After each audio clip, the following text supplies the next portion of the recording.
इसके साथ हैवानियत करी और उसको इतना तड़पा कर मारा गया ना। आप देखो उसकी आंखें फोड़ दी, गर्दन तोड़ दी, पसलियां तोड़ दी, उसकी टांगों को ऐसी तो ऐसे घुमा दिया। अरे जब हॉस्पिटल में सुरक्षित नहीं है बेटी तो फिर बताओ कहाँ होगी। माँ जब रोड पर उतरेगी तो इंसाफ मांगेगी और हमें इंसाफ ही चाहिए। 2 साल के बच्चों का क्या पहनावा है? कोई पहनावा नहीं है उनका, वो तो उनको नहीं छोड़ते। 60 साल की बुढ़े का क्या पहनावा होता है? किसी को नहीं छोड़ते। अगर कोई लड़की नकाब में भी निकल रही हो ना तो 10 लड़कियों से पीछे मुड़ के देखते हैं। तो कहाँ सेफ है हम कहीं सेफ नहीं है। 9th क्लास के लड़के ने 3 साल की बच्ची का करा। बुलंदशहर में एक वन विभाग के ऑफिसर ने 6 साल की बच्ची का करा। बिहार में 2 मासूम बच्चों के साथ करा। तो जब आप बलात्कारी को सजा दोगे ही नहीं तो इसी तरह होता रहेगा, आगे भी होता रहेगा। बच्चियां तो अपने घर में सेफ नहीं है, सगे रिश्तों से सेफ नहीं है, तो वो अपने आप को किससे सेफ महसूस करेंगी। मोदी जी अगर वाकई भारत की महिला से मोहब्बत कर रहे होते ना तो आप जो जिस तरह हाल हुआ था हाथरस की मनीषा का वो हाल ना होता, जिस तरह दिल्ली में हाल हुआ था राबिया सैफी का वो हाल ना होता, जिस तरह और तमाम हादसे चल रहे वो हाल ना होता। यहाँ सरकार की नाकामी है। 31 साल की PG second year student doctor Moumita 36 घंटे की ड्यूटी करने के बाद अपने ही अस्पताल के एक हॉल में सोने के लिए चली गई, आराम करने के लिए चली गई और सुबह उनकी डेड बॉडी मिली। डेड बॉडी भी इस अवस्था में थी कि जिसे देखकर हर कोई दंग रह गया, हर कोई सहम गया। डॉक्टर मोमिता के बदन पे कुछ नाममात्र के कपड़े थे, उनके शरीर पर मारपीट के निशान थे, ज़बरदस्ती के निशान थे। उनकी जब रिपोर्ट सामने आई तो पता चला कि उनके साथ बहुत ही ब्रूटल तरीके से रेप किया गया है। कई लोग इसमें शामिल होने की आशंका जताई जा रही है क्योंकि जिस तरह से जो ब्रूटल रेप था वो किसी एक के बस की बात नहीं थी। हर जगह इस वक्त प्रदर्शन चल रहे हैं, कैंडल मार्च निकाले जा रहे हैं। मैं रूबा अंसारी इस वक्त दिल्ली के ही शाहीन बाग में खड़ी हूँ। ये एरिया जामिया नगर का एरिया है और यहाँ पर भी डॉक्टर मोमिता के लिए इंसाफ के लिए कैंडल मार्च निकाला गया है क्योंकि अभी तक सिर्फ एक आरोपी ही पकड़ा गया है। ऐसा लग रहा है कि जो मुख्य आरोपी हैं उनको बचाने की कोशिश की जा रही है। डॉक्टर मोमिता के बाद भी बहुत सारे केसेस आए, कई अभी भी कल परसों आज हर दिन खबरें आ रही हैं, रेप की खबरें आ रही हैं, चाहे वो उत्तराखंड की हो, एक और नर्स के साथ हुआ, 2 साल की बच्ची का मेरठ में हुआ। खबरें रुकने का नाम नहीं ले रही हैं रेप की। क्या लगता है कि सरकार की नाकामी? देखो रूबा, हिंदुस्तान में कोई पार्टी नहीं है, हिंदुस्तान में सिर्फ 2 ही पार्टी है, एक पुरुष पार्टी एक महिला पार्टी। और जो पुरुष पार्टी में महिला पार्टी है वो चुप बैठी रहती है, लेकिन जो महिला पार्टी हमें तो पार्टी से नहीं है, हमें दर्द होता है क्योंकि हम बेटियों वाले, बहनों वाले, भावजों वाले, हमें पता है कि बेटियों का दर्द क्या होता है। तो ये तो 2 पार्टी सिस्टम भारत में चल रहा है कि पुरुष प्रधान हमारी बेटियों को और हमारे साथ गलत नजर करता है और कोई कार्रवाई नहीं होती। तो हम लगातार इस पे आवाज भी उठाएंगे, चाहे आप हमारे साथ कुछ भी कर लीजिए। हमें कितनी धमकियां दे दी कि मोमबत्ती नहीं जलाने देंगे, प्रोटेस्ट नहीं करने देंगे, आवाज नहीं उठाने देंगे, हम करेंगे, हर महिला के लिए करेंगे। अरे 14 साल की बिहार में मुजफ्फरपुर में एक लड़की दबंग आते हैं, उसके घर से उठाकर लेके जाते हैं, उसको हैवानियत का शिकार बनाते हैं और उसको गोद के पानी में डालकर चले जाते हैं। ये मेरा भारत महान, ये भारत माता की जय। कौन सी माता है वो जिनके साथ तुम बलात्कार करते हो? हमारी महिला चाहे एथलीट हो, चाहे डॉक्टर हो, चाहे मजदूर हो, चाहे पॉलिटिशियन हो, कुछ भी हो, वो लगातार शोषण का शिकार हो रही है और इस सिस्टम में हो रही है। मोदी जी ने जब कहा महिला सुरक्षा, तभी बिल्किस बानो के बलात्कारियों को संस्कारी कह के आजाद कर दिया गया। हमने देखा मोदी जी की सुरक्षा, देखी हमने मोदी जी की सुरक्षा के। मोदी जी की कथनी में और करनी में फर्क है। हाथी के दांत जो होते हैं ना, खाने के अलग होते हैं, दिखाने के अलग होते हैं। मोदी जी अगर वाकई भारत की महिला से मोहब्बत कर रहे होते ना तो आप जो जिस तरह हाल हुआ था हाथरस की मनीषा का वो हाल ना होता, जिस तरह दिल्ली में हाल हुआ था राबिया सैफी का वो हाल ना होता, जिस तरह और तमाम हादसे चल रहे वो हाल ना होता। यहाँ सरकार की नाकामी है। हमें यहाँ का एडमिनिस्ट्रेशन, यहाँ के थानों से परमिशन नहीं मिल रही थी एक पीसफुली मार्च के लिए। यहाँ की पुलिस हमें परमिशन नहीं दे रही थी। अगर यही पुलिस इतना दमखम प्रोटेस्ट को रोकने में लगाती है, सिर्फ आधा दमखम या क्राइम खत्म करने में लगा है, तो हमें पूरी उम्मीद है कि ओखला से नहीं पूरे हिंदुस्तान से क्राइम और जराइम खत्म होंगे। लेकिन हमें प्रोटेस्ट तक करने नहीं दिया जा रहा। हमारी बेटियों की इज्जत का सवाल, हमारी बेटियां लूट रही हैं और हम ये भी ना कहें कि हमारे साथ गलत हुआ है। हमें प्रोटेस्ट करने ही नहीं दिया जाता, मोमबत्तियां जलाने ही नहीं दी जाती, हमें दर्द बयान करने ही नहीं दिया जाता। 9th क्लास के लड़के ने 3 साल की बच्ची का करा।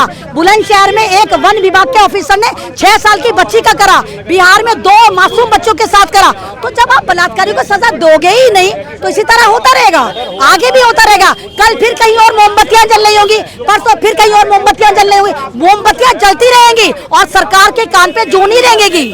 कभी नहीं रहेंगी। अभी क्या डिमांड है आपकी? भाई यही डिमांड है कि देखिए इसके लिए सख्त कानून बनने चाहिए। मोदी जी को तो बड़ा शौक है ना कानून बदलने का, तो एक कानून क्यों नहीं बनता कि एक तरह का बिल्कुल एक फास्ट ट्रैक कोर्ट बिठाया जाए जहाँ पर 15 दिन के अंदर मुजरिमों को सजा और फांसी पर लटका दिया जाए। अगर कानून ऐसे बन जाए जैसे अरब कंट्री में मैंने जैसे बताया, कोई चोरी करता है तो उसके हाथ काट दिए जाते, कोई मर्डर करता है तो जान का बदला जान। ये हमारी शरीयत भी कहती है, इस्लाम भी कहता है, गीता भी कहती है, कुरान भी कहता है। अगर मैं किसी के साथ गलत करता हूँ, किसी के साथ रेप करता हूँ, मैं आपके चैनल के माध्यम से कहना चाहता हूँ, आप लोगों के सबके मीडिया के सामने, मुझे बीच चौराहे पे खड़ा करके मुझे फांसी लगा दी जाए। अगर ये सरकार एक्शन लेने लगे ना तो आज ये बलात्कार नहीं हो, 4 साल की बच्ची, 5 साल की बच्ची। हम सिर्फ इंसाफ मांगते हैं। जो माँ बाप वहाँ पे वो उस बेटी के लिए फड़क रहे ना, वो हमारी भी बेटी है, हम भी उसकी माँ है, ये भी माँ है, इतनी सारी लेडीज खड़ी हैं, हम भी सब माँ है उनकी। और माँ जब रोड पे उतरेगी तो इंसाफ मांगेगी और हमें इंसाफ ही चाहिए। अरे जब हॉस्पिटल में सुरक्षित नहीं है बेटी तो फिर बताओ कहाँ होगी।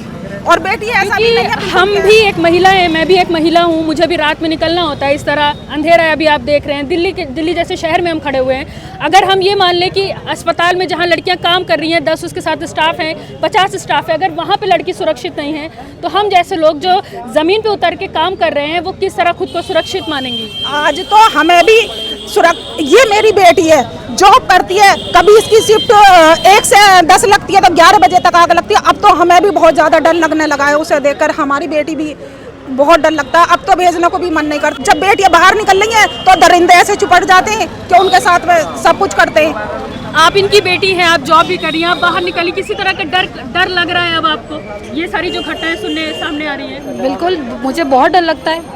इतने सारे ये केसेस हो चुके हैं, मुझे ऑफ कोर्स मुझे यहाँ डर लगता है। ये लगातार जो केसेस आ रहे हैं उससे मुझे डर लगता है। मैंने अभी पहले की न्यूज़ में भी यही बताया कि मैं इसी जगह उतरती हूँ और मैं अपने घर तक जाती हूँ, मुझे इस 10 मिनट के डिस्टेंस पे मुझे बहुत डर लगता है। तो कहाँ सेफ हैं हम कहीं सेफ नहीं हैं। मैं सिर्फ ये बच्चों की, लड़कियों की हैरेसमेंट की बात आती है, रेप की बात आती है, तो सबसे पहले लड़कियों के कपड़ों पे सवाल उठाया जाता है।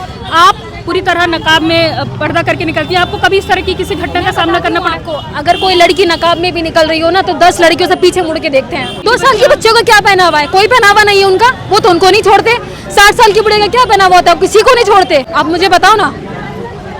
तो कहीं ना कहीं जो प्रशासन है उसकी जो ढिलाई है या जो आरोपी के खिलाफ जो सजा है वो इतनी ज़्यादा कम है या इतनी ढीली है कि उनके अंदर डर ही नहीं है। वो आसपास की लड़कियों को छेड़ के निकल जा रहे हैं, टच करके निकल जा रहे हैं, बैड टच करके निकल जा रहे हैं, यहाँ तक कि रेप कर दे रहे हैं और उन्हें मार भी डाल रहे हैं। अभी आपने परसों 2 दिन पहले मेरठ की एक बच्ची का केस देखा होगा, माँ के साथ बच्ची सो रही थी, उस बच्ची को उठा के ले गया एक लड़का 20 साल का, रेप नहीं कर पाया तो उसे नाले में फेंक दिया, उसकी जान ले ली 2 साल के बच्चे की। इन लोगों से जल्लाद है ना ये, जो इस तरह का हरकत करते हैं ना। अरे पहले दूसरे की बहन बेटियों के पास जाने से पहले अपनी माँ के पास जाओ, अपनी बहन के पास जाओ, पहले उन्हें नोचो, उन्हें खाओ। जब तुम्हारी भूख न मिटे जब देखो दूसरों को। आगे समझ में, पहले अपनी माँ बहनों के साथ में ये सब करो, अपनी माँ के कपड़े उतार के फेंको, अपनी बहनों को उतार के, फिर देखो ना, फीलिंग करो ना, तुम्हारे अंदर कैसी फील आती है।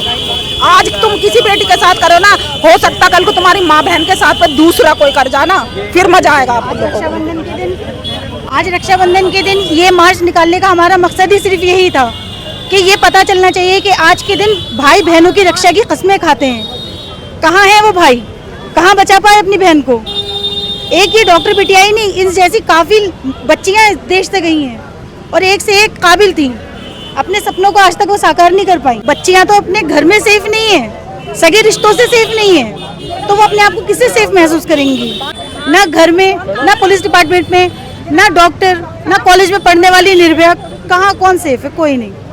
देखिए, जब आप बलात्कारियों को संस्कारी बताएंगे, उनको सम्मानित करेंगे तो हौसले बढ़ते हैं। आपने देखा किस तरह, आप देखिए जो मेरी पहलवान रेसलर थी, उनके बलात्कारियों को किस तरह एमपी के टिकट दिए गए और किस तरह मेरी उस पहलवान को किस तरह उसका गोल्ड मेडल उसका खत्म करा गया, 100 ग्राम वजन ज्यादा कर दिया गया। तो हमारे साथ तो ये होता है, हमारी महिला चाहे एथलीट हो, चाहे डॉक्टर हो, चाहे मजदूर हो, चाहे पॉलिटिशियन हो, कुछ भी हो, वो लगातार शोषण का शिकार हो रही है और इस सिस्टम में हो रही है। देखिए, हमारे देश के अंदर जो इस वक्त माहौल बना हुआ है वो एक अराजकता का माहौल है और उसके लिए मैं जिम्मेदार मानूंगा देश की सरकार को। मोदी सरकार जो है जिसको करना चाहिए ये सब चीज़ें, एक प्रिवेंशन लेनी चाहिए, वो प्रिवेंशन लेने की बजाय आइसोलेशन में मतलब काम करती है। जिस बंदे को गिरफ्तार किया गया है वेस्ट बंगाल में, वो बीजेपी का बंदा है और इतना बड़ा रिकॉर्ड है, उसको पढ़ करके और जो बाकी लोग हैं उनको अभी तक उन्होंने नहीं गिरफ्तार किया है। देखिए, आरोपी गिरफ्तार नहीं करा गया, उसमें एक से ज्यादा लोग थे, सारे पॉलिटिकल नेता थे। और जब इन पॉलिटिकल नेताओं तक हाथ पहुंचा तो आनन फानन एक चुग्गा बनाकर इस नशेड़ी को फिट कर दिया गया। और इसका जान के वहाँ पर तो आपको लग रहा है कि कोई हाई प्रोफाइल मामला है, किसी चीज को छुपाया जा रहा है? देखिए, हाई प्रोफाइल मामला है। मैंने कहा ना, इस अस्पताल में ड्रग्स का कारोबार होता था, इस अस्पताल में एक तरह के सेक्स स्कैंडल चलता था। ये जो इंटर्नशिप लड़कियां कर रही होती थी, इनको आगे सप्लाई करा जाता था, पॉलिटिकल घरानों में ये लोग जाते थे और ये लड़की लगातार ये काम करने को मना कर रही थी। तो अस्पताल वालों ने प्री प्लान तमाम कैमरों को तोड़ा, सीसीटीवी कैमरों को तोड़ा गया। जिस दिन ये लड़की आई थी, इसको परेशान करने के लिए जो वहाँ का प्रिंसिपल था, इसको कभी 72 घंटे की ड्यूटी करवाता था, कभी 36 घंटे की ड्यूटी करवाता था। और जिस दिन ये 11 बजे आई, इसने अपनी माँ को फोन करा कि मैं सही सलामत पहुंच गई हूँ। उसके बाद इन्होंने एक औरत से इसका झगड़ा करवाया और इससे कहा जाओ सेमिनार हॉल में जाकर सोने चली जाओ। जब ये वहाँ सोने गई, तमाम सीसीटीवी कैमरे पहले ही बंद थे, उसके बाद इसके साथ हैवानियत करी गई। उसको इतना तड़पा कर मारा गया ना, आप देखो, उसकी आंखें फोड़ दी, गर्दन तोड़ दी, पसलियां तोड़ दी, उसकी टांगों को ऐसी तो ऐसे घुमा दिया। तो ऐसा लगा कि इसको रास्ते से हटाने की तैयार थी, बिल्कुल ऐसे ही जैसे राबिया सैफी ने, आपको याद हो, एक तरह का मास्क घोटाले को बेनकाब करना चाहती थी राबिया सैफी। जिस तरह केजरीवाल मास्क घोटाले में फर्जी चालान काट रहा था, उसके तमाम सबूत जो थे राबिया सैफी के पास थे और राबिया सैफी के साथ सेम यही काम करा गया था। उसको गैंग रेप करके उसको मार के हरियाणा फिकवा दिया था। तो ये तमाम का तमाम ये है कि कहीं ना कहीं इस बीच में टीएमसी सरकार घिरती नजर आ रही थी। और जब टीएमसी सरकार ने, ममता बनर्जी ने देखा कि अब तोते हमारे हाथ से उड़ गए, अब ममता बनर्जी खुद उतर गई है, वो खुद प्रोटेस्ट करवा रही है, खुद कह रही है कि हम सीबीआई से इंक्वायरी करवाएंगे।